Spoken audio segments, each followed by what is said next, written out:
Pesinetron Dahlia Poland tak mengajukan urusan harta Gana Gini dalam gugatan cerainya ke Fandi Christian di Pengadilan Agama Badung, Bali.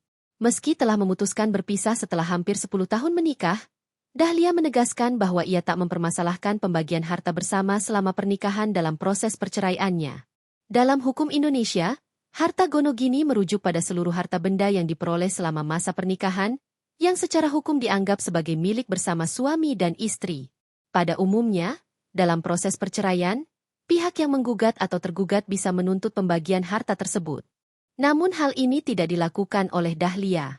Kan rumah aku udah jadi ya, jadinya aku udah bilang ke lawyer aku, gak akan minta harta gono Gini, kata Dahlia Poland dikutip tribunnews.com dari tayangan YouTube Mantra News, Kamis, 7 Agustus 2025. Karena aset kami berdua aku dan Fandi berupa rumah dan kendaraan. Gak mau kayak ribet dan panjang, ya udah gak usah itu sama sekali. Lanjutnya, sikap tersebut mempertegas keinginan Dahlia untuk menyelesaikan perpisahan ini secara damai dan tanpa konflik berkepanjangan.